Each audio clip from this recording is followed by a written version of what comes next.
Welcome to another episode of Salesforce Trails and Trials, where we help you accelerate your career and turn soft skills into hard money by mining gold from project failures, bringing insights from ecosystem experts and inspiration from others on the trail.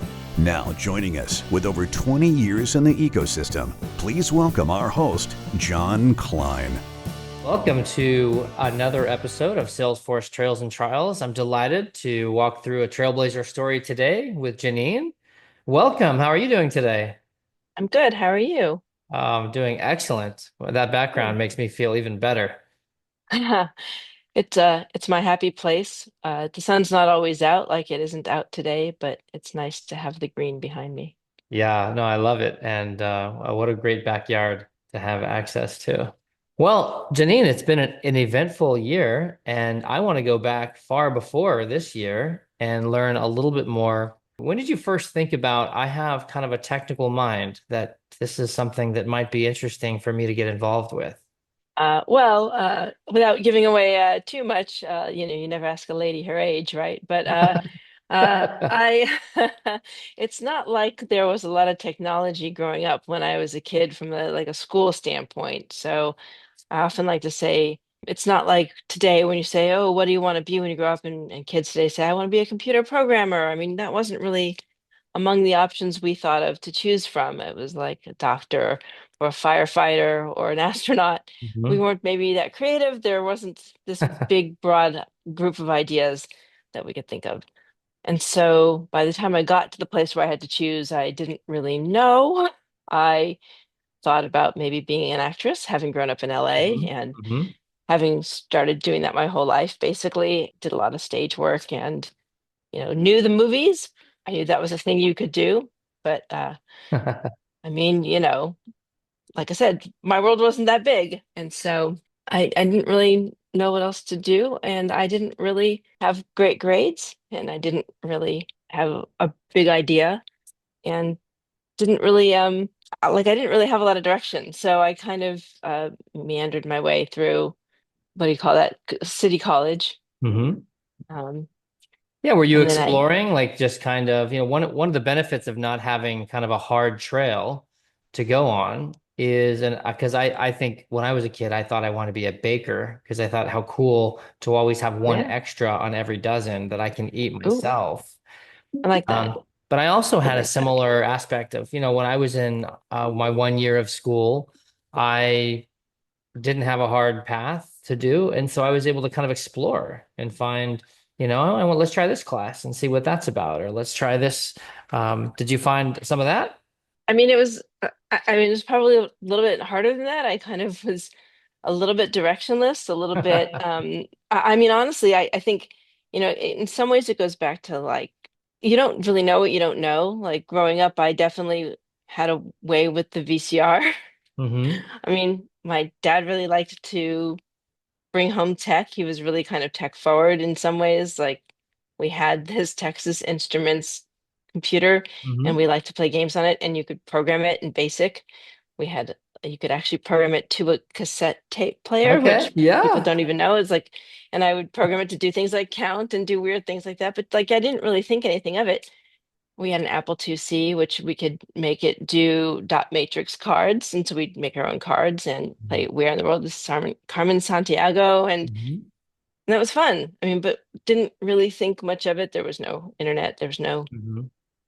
but we didn't have the big video game controllers or the big video games like our friends had. Like I had to go to a friend's house to play the Atari. Hmm. Um, and so like we didn't even have cable TV. I had to get Sure. up to turn the channel. And so, I mean, we didn't have the most, forward tech stuff, but we had some of it. Hmm. And but then like I said, when I came to school, I mean, I kind of didn't really have a lot of direction. I didn't really know what I wanted to do. I know, like having grown up, we had our own small business, so I was taught really young how to do things like count change. Like I was Hmm. actually working from the time I was six in the company, Nice. and like on our holidays when everybody else was doing whatever kids do during holidays like Mother's Day and Valentine's Day and Memorial Day, we were working in the company, um, in the family business, the flower shop. So I was helping customers, ringing up flower sales, Hmm. learning how to count back change. So math. So Yes. like I knew how to balance a checkbook long before most kids probably knew what a checkbook was. I don't know. So I kind of had like this early Hmm. appreciation for things that were business, but not really good guidelines on what that meant for me. Hmm. Hmm. So it's kind of interesting being in a position to have to choose. Like I always knew I'd go to college, but I didn't really know what I wanted to be. Hmm. But then I always had a little bit of jealousy about my younger sister who always knew she wanted to be a journalist, Wow. which was kind of interesting because she always had this like really strong focus on journalism. She wrote for the school paper Hmm. and, took those classes and then went to college for that and then did that. And it's like I never had that. Well, you are getting, so it's interesting because it wasn't announced to you necessarily, but you were getting some great experience, right? By watching your dad, watching the business. It's funny because my family was also in the flower business. They Huh, had Samuel's Florist in Burbank, opened in okay. 1948. And part of that, there was a bunch of Sephardic kind of Jews and Hebes that brought it to Los Angeles. And so I Interesting. got a little bit of, after I met them kind of later in my teens. I got a little experience in the flower shop. So yeah, you were witnessing how, working with customers, dealing with Yeah. people, kind of having challenges, making sure it looks good, Hmm. dealing with the ups and downs of life that flowers Yeah. get, purchased for, doing the Yeah. register. Well, that's pretty cool. Yep. Working with customers and Yes. and I mean, so I kind of had all of that from an early age and um like working with the designers and working Mhm. with people and working with death. Like I mean Yeah. going to the like Holy Cross Cemetery and and Yes. and and what's the Hillside Memorial and like Outside Memorial. Yeah. going to those a lot and spending a lot of time amongst those things and different kinds of people. Like, I mean, it was an interesting and weird life getting up at like 3 a.m. and going to the flower market and having Chinese Hmm. food for breakfast and stuff. So like, but these were kind of like the best of times, right? Hmm. Growing up that way Wow. and just having different kinds of experiences. And like these are interesting, also some of the memories I kind of cherish. My father died suddenly when I was 18. Mm. And so I was also kind of left on my own as an early adult, also who was still not quite deciding what I wanted to do, but who Mm. came from a very close to my dad in a lot of ways. So I felt not only was I already not decided about what I wanted to do, in some ways real rudderless Mm. without that guidance with the person who I most related to. Yeah. So it was Yeah. kind of an odd place to leave me. I was like just starting my college career where I already didn't know what I was doing. Hmm. And the Hmm. person who I was most similar to in my life was gone. So it was interesting. Wow. Um, Now, yeah. tell me about like, when did you start up the kind of Taekwondo journey in your life? Well, that was a little bit more, gosh, I think it was when I moved up here to the Bay Area. And that's like now we're jumping ahead after Well, I was just AA curious, school. yeah, if Yeah. that was something that Yeah. you kind of jumped Mm-mm. into to get some discipline, right? So let's keep going Hmm. then. So you're in college, you're trying to figure out like Yeah. what to do. You're a little rudderless as you describe it, Yeah. and kind of So yeah. what Well, so struck your fancy? well, I went through college, regular undergraduate, got my degree in communications because I was kind of a marketing was kind of looking at advertising because it was Hmm. business, but it was also creative. I grew up as an artist, had this creative side, but also because I knew like math wasn't really my thing. Hmm. I never did well in the math classes. It took me a long time to get through the those mathematics and that Hmm. algebra one twice, took algebra two twice. Physics was easy, Hmm. for some reason. I don't know why, because I could apply it. Chemistry was easy, but like the algebras were not easy. So I did not want to do anything where I had to keep doing math. Logic was easy, but it's kind of this weird dichotomy. Again, still, the first time I worked with a computer in college or in a school setting was my third year of college. Hmm. So I know that blows people away, right? But because now they're working with them all the time. But when I graduated college, there were not a lot of jobs to be had, and I felt unprepared. So I was like, well. I better do something to make me feel like I know what I'm doing. And I decided that I would put myself through MBA school because I still just felt like I didn't have, and we used to call college was like high school with ashtrays, which now you can't smoke there either. So, um, but yeah, so I went and then I put myself through, like I stayed at home for college because we couldn't afford it. Hmm. So I just commuted. I went to Cal State Northridge. Hmm. You know, that was all I could afford. But so for MBA school, again, I also couldn't afford that, but I decided to move out of the house at least and went to Cal State Long Beach. They had a good MBA program. And even though I was close to home, I was able to get my own place. I still waited tables for, I went to school during the day. No, I went to school at night because the MBA program was an Hmm. executive program, but I waited tables during the day. And the nights I wasn't going to school, I waited tables and I'd come home at night and do homework. And so it was, Wow. pretty serious. And then in my last year, I got a job with the university doing, and this was the cool thing, and the timing was weird. So now I am going to have to give away my age, I guess. So I graduated college in 91. And that was kind of the same year when I went to MBA school in 90, early 92. We had Hmm. the riots as a result of the Rodney King Yeah. beatings. And so we ended up having a lot of stuff going on in LA. But Cal State Long Beach, we wrote some grants and we got some money for minority and women-owned businesses to give them some courses. And I Hmm. worked for the university, the extension programs, and we were able to do some intake and bring in business owners in the community and help them to grow their businesses. And I decided I had a passion for small startup companies Nice. and also for doing good, Yeah. mentorship, and helping people who were, like trying to grow their businesses and also giving education and all of that. And that was the spark, like kind of working, not quite nonprofit, but like we did grant writing and all that other stuff. So that was the beginning. I spent a year working with the community.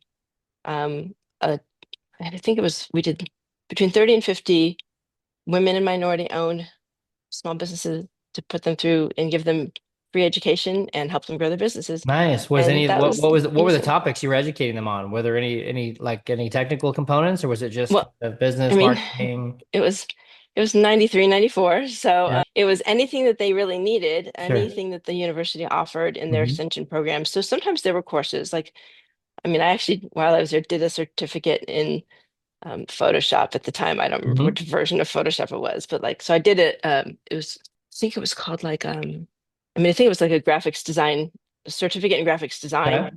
like that I achieved while I was there, and Photoshop and Illustrator and things like that, whatever version we were on. So anyway, I'm gonna pull this off because it is getting warm down Yeah. here. Yeah. All It's good. like it's like warm in the house, but yeah, so it's kind of, back in the old days. I mean, we had computers, it just wasn't kind of the same thing. And Hmm. I don't remember what kind of courses. I mean, it was a lot of everything, but we gave them a lot of business stuff, help Hmm. them write business plans and how to get loans and how to do whatever it was they needed at the time. We're Cool. digging back into history that's long, long ago. Yeah. Um, but like I think that really sparked my passion. And so I focused my MBA on entrepreneurship and small businesses, which really has fed my entire career. Hmm.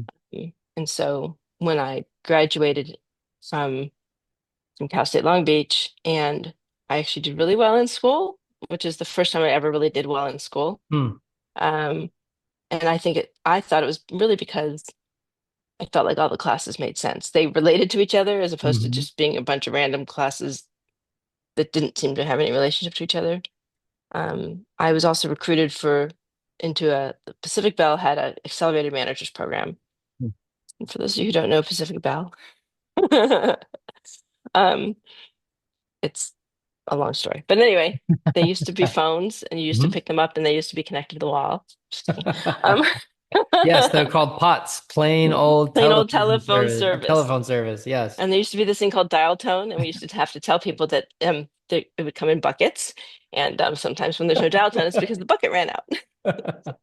Now, I'm curious whether or not like the work in the flower shop with your Mhm, parents, and then mhm. coupled with this helping out of small businesses, really got you a taste for kind of consulting, right? Of kind of being someone that's like supporting, listening, hearing, and searching for problems, and then bringing potential solutions and things to them, and the kind of a gratification, seeing people take that, run with it, and Yeah, become more successful. Did you find that that was something that was really appealing? I think so. I think I liked the element of helping people. I really felt that, like, I'd always felt like I was meant to do something important.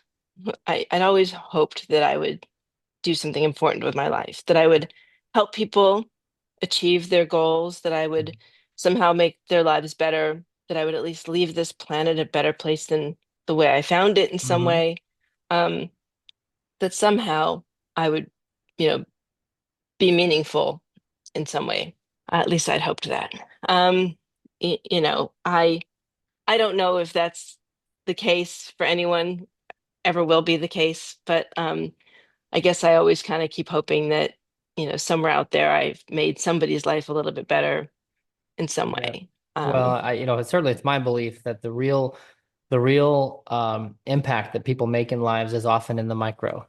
And I think that, all of these aspects, I mean, every one of these small businesses, what's great about working with them is that this business is their livelihood. This is their family's, kind of income and the way that they are able to sustain themselves. So the impact is very, like it's very evident and obvious because, things are tenuous. It's a battle. And so no doubt you've accomplished something really meaningful. So now let's fast forward here. As you go through, you've now graduated from your MBA program, which I think was kind of focused on entrepreneurship. So you really liked this aspect of startups and like seeing people take ideas and put plans behind them and try and see them come to life. Kind of where did that take you next? yeah. So, uh, so of course I took a job with a massive organization called Pacific Bell Yep. with like 40,000 employees in California, because that's the That's where natural entrepreneurs next go. step. Of course, absolutely. But I mean, beggars can't be choosers when you come off of Sure. And MBA you were school. You're this just accelerated yeah. this accelerated management program, right? Yeah, exactly. Yeah. Mhm. So you're just kind of happy to get a job, any job at all. And this Mhm. is back in the day where we had to print the resumes on pretty paper and fold it up in envelopes and mail it out. So I was perfectly happy to have gotten any job without having to do that 1,000 times over. Um, and it's interesting to kind of jump in when you're, young and starting out, and jump into a company that's old and older and established, and people who have been there their entire careers, where they started on the line or operators, things like that. And now you're jumping in and you're coming in as, management. And so there, naturally a lot of people who were suspicious of you. Mhm. And I definitely got to experience all of the best parts of what we now refer to as the Me Too movement. So Mhm. it was a joy, but it was a learning experience. And but I did also continue my program management knowledge and experience, where I was Mhm. focused on a lot of business stuff at the university. It started to kind of morph into technology. So first, I was a financial analyst in LA. Pacific Bell, the company, did a reorganization. So first we were regionally organized, and then we changed all that in my first year.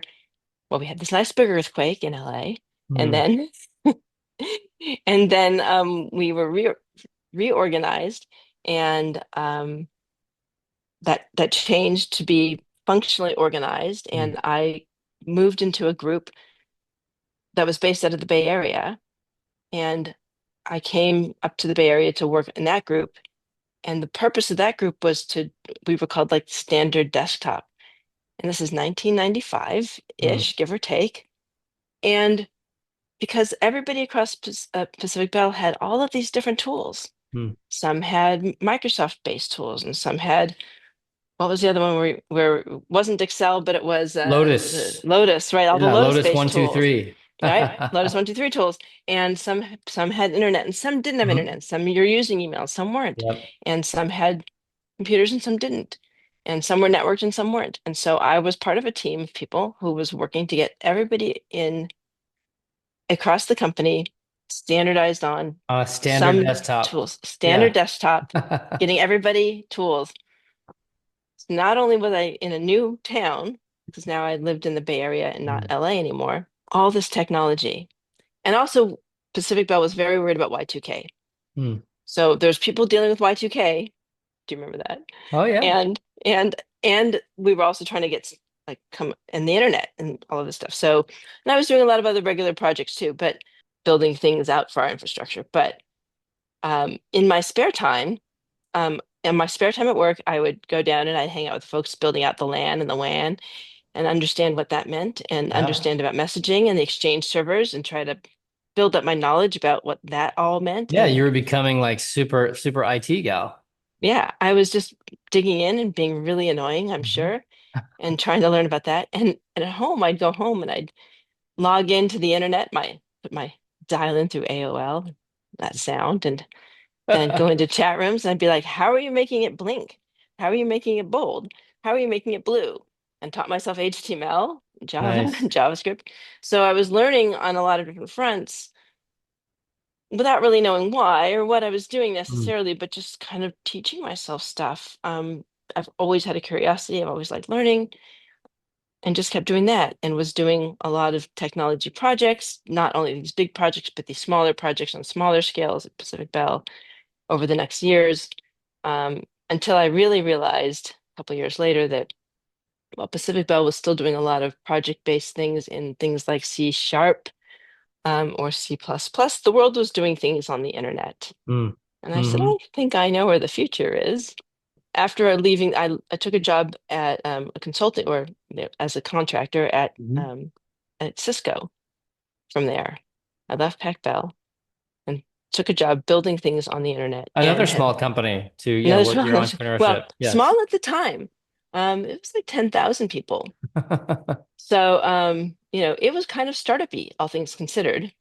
But it was new tech, right? So it was part of the new world. I mean, and we built like the first time ever trying to build on the internet, kind of an internal configurator for how to buy, not a modem, but a router. Like if I needed to Hmm. configure a router, and I wanted to do that on the internet, like how would I Yeah. do that? So we developed this, like, and that's before we were using the internet for those kinds of things. I mean, up till then, the internet was still really mostly electronic, like electronic marketing brochure.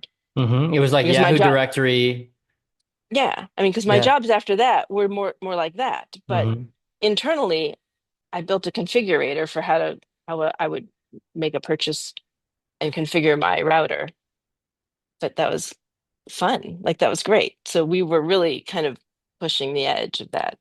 Um, and went on from there into a place like Organic Online, where I built the first Starbucks website, the first Home Depot website, like some of the first of Mm. those types of things, which were really probably not the very beginning of e-commerce, Hmm. just kind of the very early stages of seeing what we could do with the web. Hmm. Um, in some cases, it was barely more than Yeah, I marketing mean, to a aren't you third. writing this in like static HTML with there's like, are you in CSS yet? Is there any content management background? Are you using Vignette or any tool like that? Yeah, you're like doing all this in static HTML, writing tables, using spacing pixels, like all of this this is hard, Yeah, it's hard work. It's a lot to manage, a lot of yeah. pages. And honestly, and I mean, but I and remember, I was the as the project manager in those days. You are the designer, you're wireframing, you're the business analyst.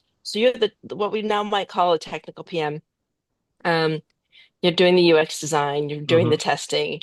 You're doing almost everything kind of but the coding. Hmm. I mean, um, so you're the project manager, you're responsible for making sure it gets Yeah, out the you're door. the So you're working with the liaison with the client, stakeholders or the client. right? So you're doing all Mhm. that stuff, but there were designers, people who would do graphic work. So like I wasn't building the graphics necessarily, but like kind of But you were responsible for telling all the them what it needed to orchestration. be in Photoshop. Hmm. Yeah. Right, exactly. But so like I would build out the site, like structure and say, the architecture. Like, so there's so many Mhm. things that I was doing back then, as the project manager, that now when you say project manager or something like that, that's very relegated to a very specific one thing. Mhm. So like I had a really early start in project management, but I was like, I'm not going to do this forever, because like, Mhm. which is why I resisted for so long. But like, it's so great. The problem is now, like you give me a word like WordPress, I can't WordPress because it's like all the things I know I want to do and know how to do in HTML, I can't find in all the menus. I'm Mhm. like, just give me the HTML. And then the HTML is so complicated and there's Yeah. so much excess stuff in it. I'm like, Mhm. it's messy HTML. I Hmm. mean, I just need the simple. Um, I know what it is I want to do. So I can barely use like I've I've never found, at least not in current world of simple Sure. web builders. Some of the earlier visual web builders were easier to use. Now I find Yeah, like visual web I remember builders. there was one I used when I worked at Pasadena City College. I used one called Net Objects Fusion Oh, yeah, that I remember that. yeah was like Yeah, an HTML builder. And yeah, so, what I'm seeing here is that there's this trend where you are there's different mindsets, and you have a curious and expansionist mindset. You're okay taking some, exiting the freeway and kind of checking out what's going on out here, knowing that, eventually I'll get back on the road and we'll continue on, but I'm going to go yeah, check out what's around here because who knows where that learning might take me. And you're open to yeah, the fact that with I don't have necessarily an ROI or a destination on where yeah, this curiosity or this yeah, information might get me, but if I just add it to my repertoire and put it on yeah, my tool belt, that chances are I'm going to find a place to either help someone with it or yeah. to leverage it myself, which I think is Basically, a really good trait. And so if we fast forward here a little bit now through the HTML era, like what kind of brought you into kind of the CRM space, right? yeah. And now finding that as a category. I mean, weirdly, so like, startup, then this startup, and then some other startup, and some other startup. Um, I mean, I did a number of startups that were actually in the CRM space in Hmm. various ways. Like other like Uh, niche CRMs for different it, industries and things. I mean, in some ways, there were some that were, that for a period of time, there was the idea. Remember, there was like Personify was one of them, where it was kind of like where the idea was if you like this, then you might like that. The kind of the concept of personalization. Hmm. um and there's different kinds of CRMs, and I'm trying to think of, I don't know what the year was, if it was probably maybe around the same time Salesforce might have been a thing, or might have been starting up. And so I did work for a number of other early in that arena. There's just been so many Sure. various levels of in the CRM space, but then Hmm. there was other companies where I was also just a user of, like, I was a Salesforce user.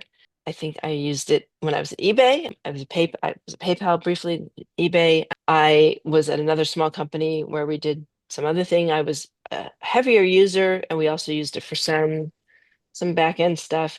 And then a little bit further forward, after a brief hiatus from high tech, when I went back to LA to be a film producer for a while, because I was really just done with tech for a while and just needed to try my hand at Hmm.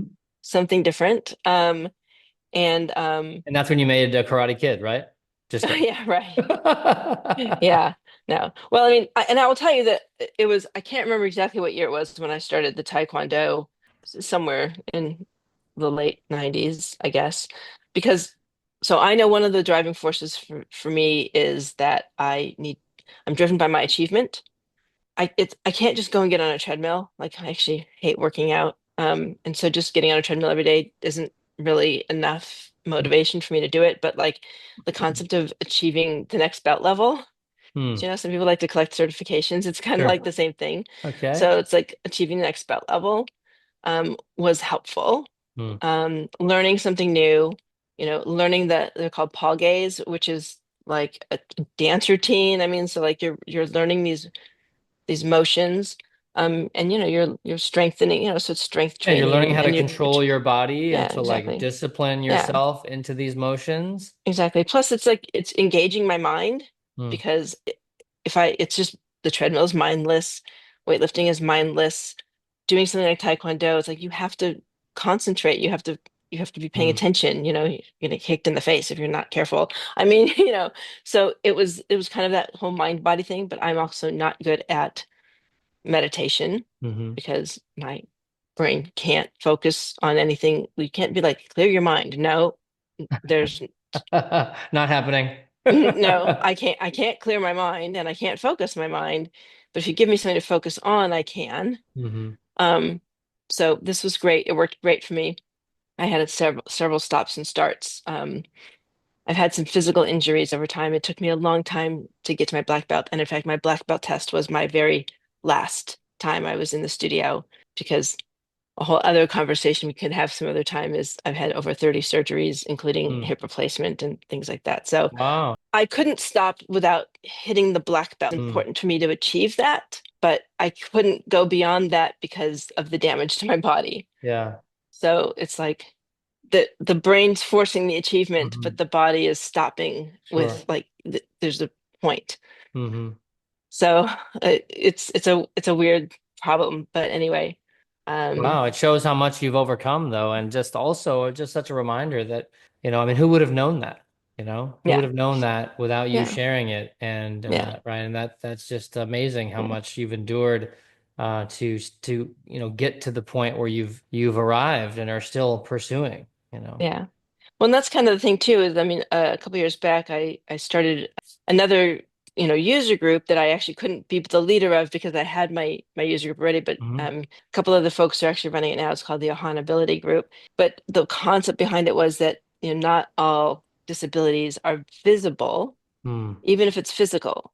So like walking down the street, people don't know what may or may not be wrong with someone. And so you've Hmm. kind of got to give people grace no matter what. And it's like, Yeah. I can't stand up in the BART train. I don't have the ability to stabilize myself.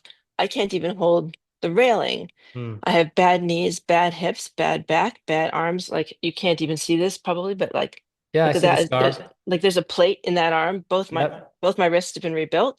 I've got a plate in my spine. Like you don't know what somebody's Sure. got going on just because I'm Hmm. walking down the street and I look totally normal. Hmm. I mean, I'm That's a kind of good a point. walking disaster area, but you don't know that to look at me. Hmm. It's You true. don't know how old I am. You don't know what I've been through. So you Sure. can't really make assumptions about people. Hmm. And so it's important that like people like give grace. And I mean the looks I get when I board the flight early because I need more time to go down the ramp. And Hmm. like I just get the dirtiest looks from people. Mm. And I'm like, you have no idea what it feels like to be inside this body Mm. that's in so much pain all the time. And it's like, I don't talk about that. I Sure. don't say anything about that. But Wow. it's my life, but Hmm. it's not what I lead with. So, Yeah. Well, you know, it's to your credit, and it's a great reminder for all of us that yeah, you don't know people's story, and mhm, it's an encouragement to dig in. So we have the honor and the ability to learn people's stories. So thank you for yeah, being vulnerable and demonstrating that here.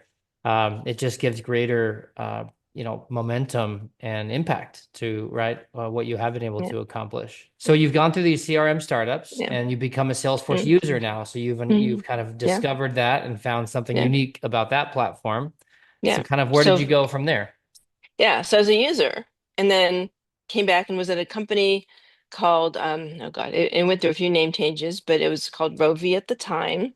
I was leading a team, a professional services team, and what we did there was we implemented like the TV guide, like software grid product onto Mhm. hardware. So imagine your cable box and how you get to like the grid software and change Mhm. channel and stuff like that.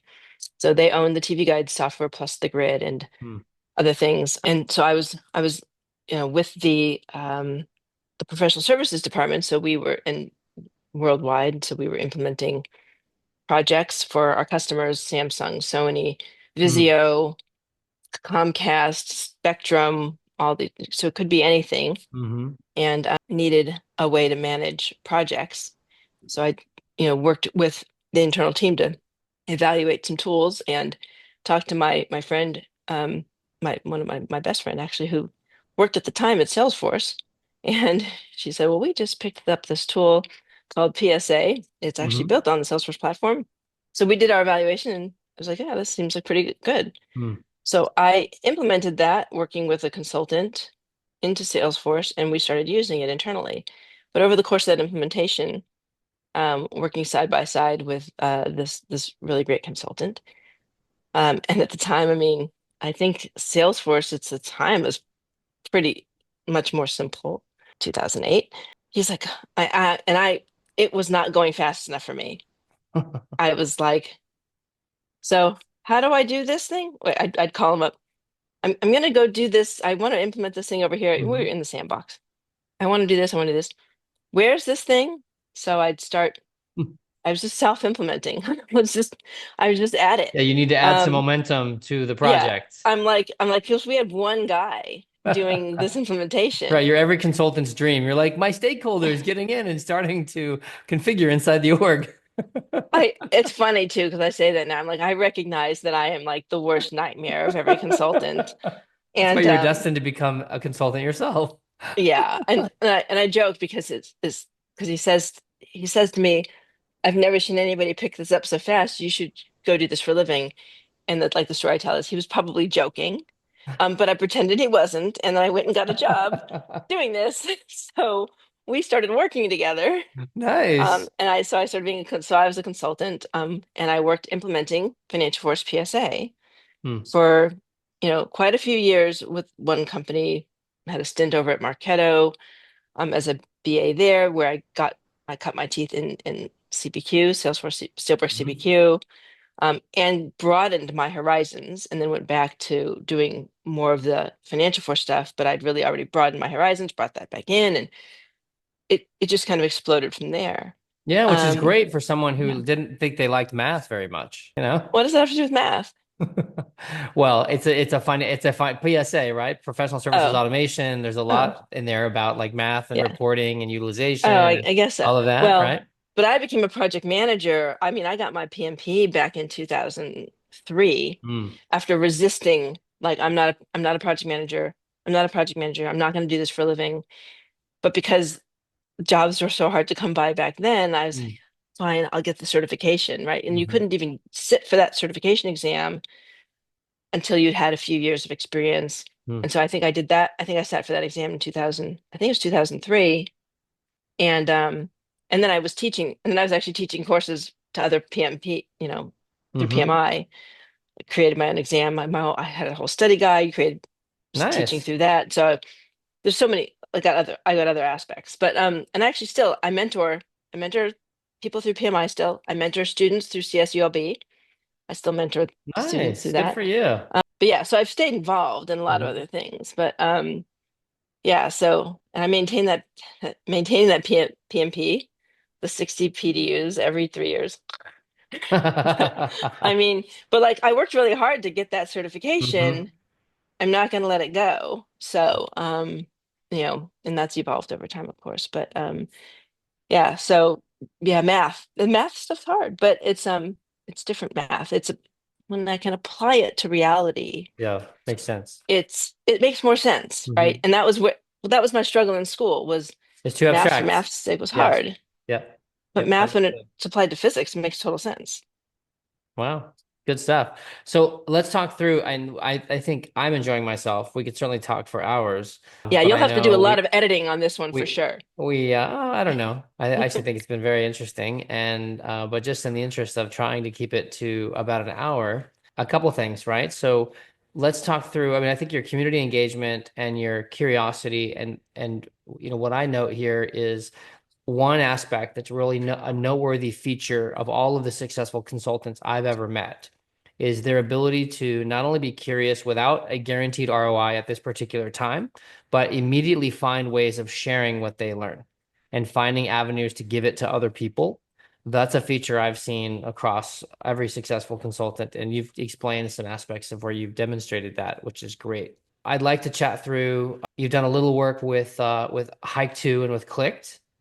which is interesting. And so those are other avenues for you to give back. There might be something noteworthy there that you want to share. And then I kind of want to run up to a little bit about Trailhead DX and see, kind of, what thoughts you have about your experience there. And then this latest announcement I saw about being I think it was a, Salesblazer advocate. Is that what that's called? Advisor. Yeah, Advisor? Yeah, and just advisor. kind of Yeah. what that is and what you're excited Okay, about. sure. Well, I would say my time with Clicked was great. One of the things that was nice about the Clicked program is that it was one of those programs that was meant to help many of the folks who have kind of come through some of those programs that maybe came out of the time when we were kind of pandemicking, Hmm. and a lot of folks came in and they studied on Trailhead or got certifications, or self-studied, self-learned, but didn't have the opportunity to Experience. have hands-on experience. And Yep. so it was meant to kind of mimic the the hands-on experience that you might get working in a team or working with a real life scenario, Hmm. and give you a feel for what's it like to work together on something that's a little bit more like real life than Trailhead Sure. alone, or just taking a certification exam. It's not the same as actual work experience, but it gives you some feel for what it's like to solve a problem. And so I was there with them for a couple of years.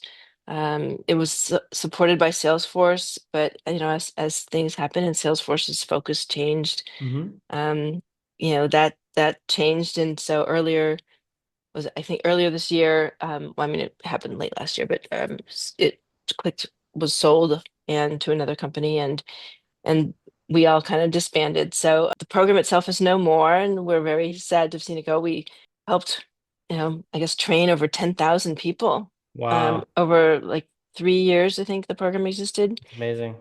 It's amazing. I mean, really, all over the world, it was free for the learners, which is what was incredible, Yeah. because Salesforce supported it. There are still other programs out there. I don't think they're free for the learners, but like Talent Stacker and such, there's still really good programs that help kind of bridge that gap for people Hmm. who need something more than just book learning, because it's really hard to get a job in the ecosystem without having something Sure. beyond just book learning. Hmm. And more people are coming into it every day, because the whole intent with Trailhead is to really make it easy for almost anybody to Hmm. sort of pick it up and learn it. But there's something in between: pick it up and learn it and read about it, get a Sure. certification and Yeah, get a job. in a prior Yeah, episode, we highlighted some areas where people can get some great volunteer experience because there's some good resources online yeah, to try and pick up that as well. yeah. Good stuff. So let's talk through a little bit of just kind of the run up to TDX. I'm curious, Sure. like did you guys talk about that before you got there? Was it your plan to, what was the run Yeah, up to that? How much lead time did you guys do and kind of talk about it, yeah. plan it, all of that? Yeah, so the thing that was funny about TDX and signing up for the hackathon was I've never participated in a hackathon and didn't really know what to expect. I knew that they had had one at New York World Tour, I don't know how many months before, so I knew that they had done one before, but didn't really know what to expect and hadn't really read any of the rules, or didn't know if it was going to be teams, if we were going to get there and form teams, Hmm. and hadn't spent any time preparing for it. And so maybe 6 weeks before the actual TDX, my friend Joseph texted me and said, "Hey, do you want to join the team?" And I was like, "Sure." I'm not on a team yet. I didn't know we were doing teams. Count me in. I don't know anything about anything. And so, and it was just before Architect Dream In. Hmm. Um, so, so that was great. But the caveat was, it was like, what happens in Vegas stays in Vegas. The caveat was, we're not allowed to talk about it with anyone. We're not allowed to say who's on the team. We're not allowed to tell anyone we're on a team. We're not allowed to talk about the idea. In fact, he wouldn't tell us his idea. It was pretty hilarious. We're like, ooh, we're very excited about All this. right. Like he's Mystique. like, I have an idea. It's a winner. We're very excited. You have to sign an NDA. Oh my gosh. Okay. Um, so we're very excited. And Chris Easter, who I hadn't met previously, was on the team, but then I got to meet him at Architecture Meet, so that was very exciting. Hmm. So we got to know each other, and I knew the other folks on the team. Zach and Vanessa. Um, and yeah, and so we actually went like 4 weeks, and all we were kind of doing was just chit-chatting on like LinkedIn or Slack or whatever. But we weren't really talking about the idea because Joseph was having some, dealing with some personal family issues, so we didn't really talk about it. And so it was really maybe a couple weeks Mm. before we finally got together and started talking about it. And Joseph gave us this idea, and we're like, and where the idea, the concept of the idea is basically a couple of agents talking to each other. And we're like, okay, that's really interesting. Hmm. They had done something like that at his work. Don't know what I'm revealing, if anything bad. We like that idea. That sounds interesting. We all kind of went around and said, here's some other ideas we had, and mulled it over a little bit more and kind of came back to like the idea of multiple agents talking to each other and said, okay, but that's just a kind of a technical, okay, multiple agents, like, what's the idea? So then we came up with some more ideas, Hmm. sort of fed some concepts through Chat GPT to kind of flesh those out a little bit more. Like, what would we? I don't even remember what our prompt was, frankly, at this point. I'd have Yeah, to like what probably were look the that use up. cases or what would be kind of an example process or something like that? Yeah, like, but we Mhm. had a few. We came up with a few. We ultimately decided that we liked this. What we liked about this use case was that it's more than it had like it had teeth. I mean, it had usefulness.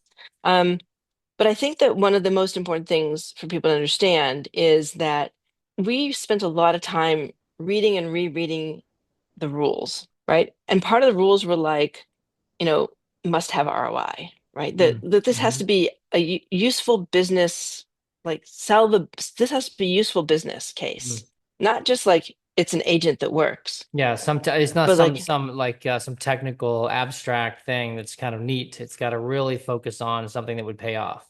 yeah, I mean, tell us why Salesforce will make money doing this. Like, Mm. tell us how it makes money was one of the critical elements of the rules for why it would win. And so we were able to tell the story of like how it's valuable, what the ROI was, and not just the ROI for like one person using it. And it wasn't just about the user, right? Like here's the user experience and why it's good for the user, but here's why it's good for the businesses. And it became Mhm. plural businesses. And it's not just about agent, not just about them buying the agent, but about them buying the supporting Salesforce products. Mm. And there's the emotional aspect of it in the use case we presented, which was this idea of, we called it Agent Halo, um, where somebody gets in an accident and the agent network handles all of the things in the background. So calls the tow truck, arranges for the body shop to receive the car, and arranges for the insurance company to get the information from the body shop, and also gets the rental car to the house. But then also sends the police to take the report, sends an ambulance to pick her up, and sends a note to Oh. her spouse to let them know that she's okay and they can meet her. Like, but everything's handled in the background. Mm. But not only that, it's a template for other use cases. Like, remember back in the olden days, you used to actually call your travel agent, and the travel agent would make arrangements for your Hmm. flight, your hotel, and your rental car, and maybe some dinner arrangements and show arrangements. But that was it. So if your flight was delayed or anything like that, you still had to call, or if it got rebooked, you'd still have to call the hotel and change your Hmm. car or whatever else. But imagine if it's an agent network and your flight's delayed and the agent knows that, the agent network could rearrange your hotel, push the All the hotel out, let the car cascading know, elements that relate to right? it. Like, Yes. and that can all, and then we said, There's other use cases, right? It's really just a template. Hmm. And so it benefits, multiple, not only there's end user benefits, so, you know, and because you can sort of automate a lot of the stuff in the back end, your customer doesn't have to call 10 people. And that's 10 people in all of these places that don't have to be employed to handle Hmm. simple things like rearranging a dinner reservation. Hmm. It can all be handled in the back end. So ROI, that was kind of a lot. So we really had only kind of a couple of weeks of planning, like what's the idea. Hmm. So we came in with an idea, and really the day of, all we really had, really, like, or the day before when we got together, we said, what like, let's flesh out this idea. What does this idea look like? So when we got there, we all had a job, right? I mean, yeah, I can build an agent, but I've come from this background of project management Mhm. and orchestrating a design. So that was my job, you know. So I kind of worked through, what does this kind of look like? You know, what's the story we need to tell? Mhm. And I focused on telling the story, but I also come from a background of project management. So I tried to keep the riffraff away. And so anyone who came to the table, I was able to tell them the story and tried to protect the team so that they could get the work done. Sure. We had a Sure. Kanban board, jobs to be done, organize that, move those through the things, and let these guys do their work. And Mm. everybody had a job. We moved the sticky notes around the Kanban board, and these guys delivered. I mean, technically amazing. Mhm. I mean, everybody knew what they were doing, and what a team. Wow. And Now, one I don't know if we aspect that could, was unique yeah. that I read in the, there was another interview I think you guys did after you won that just highlighted one unique aspect to your contribution or your submission was the documentation piece that none of the Mm, other submissions really mm, had that. And I'm curious, what was the genesis of that as far as yeah, like, why did you think that, what, this is a really important part of what we're doing? yeah. Well, I think part of that was that, we needed that to make sure we understood what we were doing. We documented, so part of it was, what is it we're building? What is the story? What does that user experience look like? What is the architecture? Because we recognize the architecture, like I just laid out for you. Here's these 10 agents that are going to talk to each other. We're going to focus on these four. Hmm. This is the MVP. We have 16 hours. This is the MVP that we're going to build for you. And we're going to describe it. And then the submission's only a 5-minute video. So this is what we're going to describe for you. And the instructions themselves say, tell us why you should win and tell us this and tell us this. It wanted a lot more information that there's no way to give that in In 5 minutes. in five Yeah, so you were minutes. giving a vision of like, this is the Hmm. fully realized value that could be Yeah, delivered. And then we're just going to be able to give you a pilot, basically, yeah, a taste. yeah. So in 5 minutes, all we can do is give you an overview of what this kind of looks like. But as we built out that documentation and really thought through why, here's why we should win, and here's Mm-hmm. the full ROI, and here's how this could be used, and here's how this is a template, and here's all the different use cases. We had this 20-page PowerPoint presentation. Here's the story. Mm-hmm. There's a line to submit backup, additional documentation. Yeah, we're going to use that. So Mm. we submitted that as a PDF in addition to the 5-minute presentation. Like, I don't really know what anybody else submitted, but I don't know that I've heard anybody else submitted a 20-page PowerPoint presentation I haven't heard that. I haven't that, heard that you either. know, Yeah. I'm curious, um, did you guys yeah, leverage any AI tools as you were building out any of that documentation? I don't really know. I think mostly, I mean, mostly we wrote it. Hmm. I think we mostly wrote it because from Sure. our just own experience. I think the only AI tools we truly leveraged was maybe a little bit of that idea generation, but I think we wrote a lot of it Hmm. ourselves. Sure. Who knows if we ran it? I can't recall if we ran anything like clean this up, ChatGPT. I don't know if we did any Right. of that. We probably didn't have that kind of time. I just don't Yep. remember. I did use Midjourney.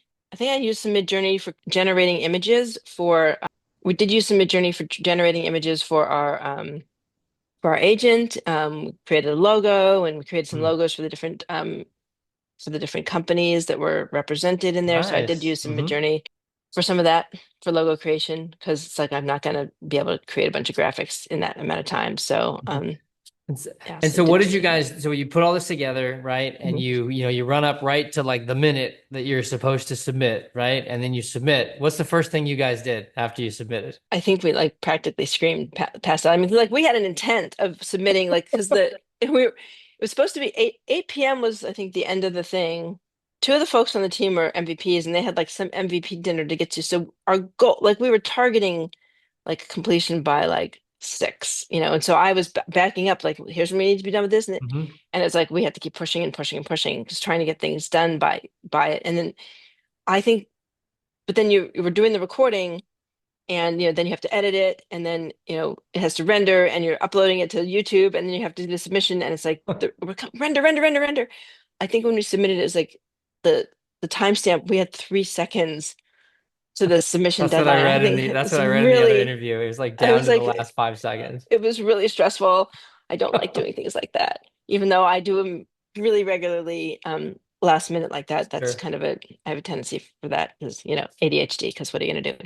Yeah. So it was really stressful. I think we went outside and I know when we were walking down the street, we were going somewhere. I don't know when I honestly can't remember what we were doing. We went somewhere. It was probably I so would, euphoric. You're just like I your brain know. just put I, I, out. I mean, Joseph was so sure we were going to win that honestly, when we got the email, no, what's funny is he actually got my email address incorrect on the form. And so when we got in the middle of the night, when the email came in that we won, he ended up having to forward to me the email that we Because won. yours bounced.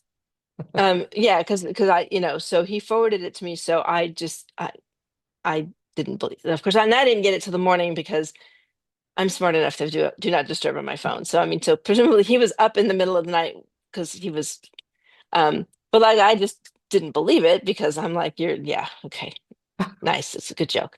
Um, but like he was so sure because he's like, this is a great idea. He's right. He was totally right. It was a great idea. I think, part of it was his confidence, I'm Mhm. sure played a huge part in it. But honestly, I think that the concept is really interesting. And I Mhm. think knowing that headless was coming out Mhm.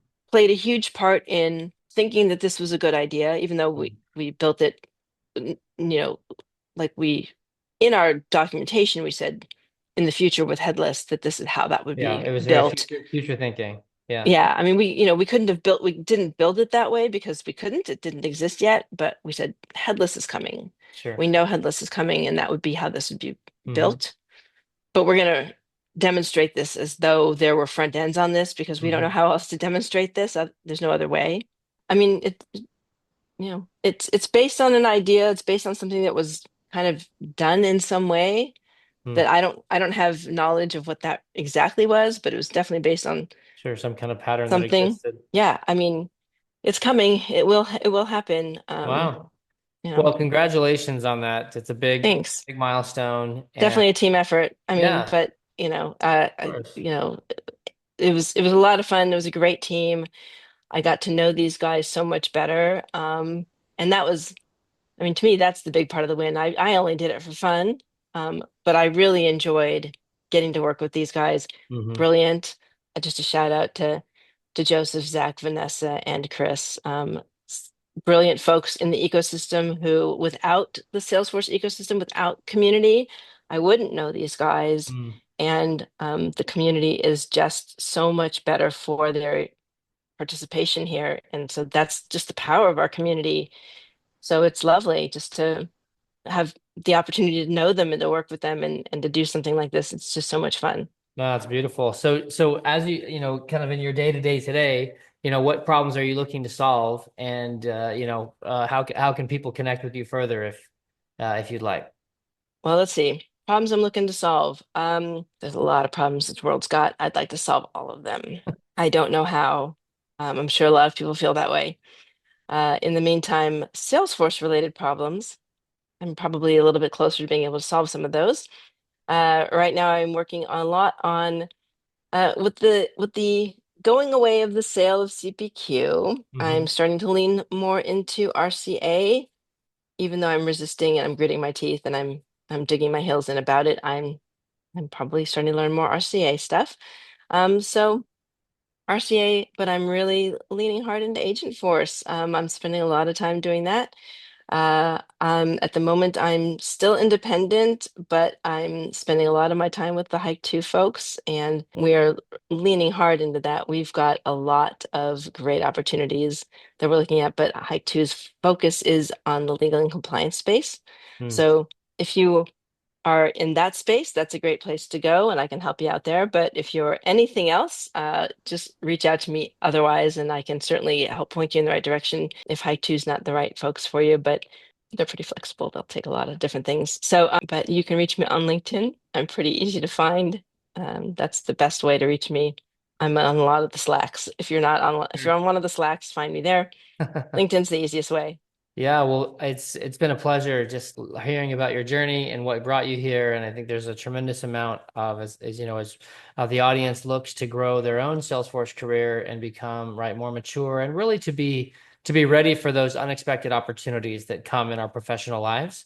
That showing that being curious and learning without any immediate ROI helps to position you to be value added and ready to engage when that door opens and they're looking for someone who's willing, able, and proven to adapt and find what they need to. And so And thanks actually, for I sharing. would be remiss if I didn't mention that I'm also one of the leaders of the San Francisco architect community. So if you're in the Bay Area and you would like to join the Salesforce, the San Francisco architect community, you can find me there as well. If you find your way into Trailhead, the community area, you can find the San Francisco architect community there. Love to have you join. We do in-person meetings at least 4 times a year. Nice. I'll put a link to that in the show notes. That's great. Okay. Awesome. Well, thank you so much. We look forward to seeing your journey continue. Thanks so much for having me, John. It was really a pleasure talking to you. Yeah, same. Thanks for joining us on another episode of Salesforce Trails and Trials. If you found this episode valuable, we would love your help reaching others. Please subscribe, leave us a 5-star review, and share this with another who would benefit.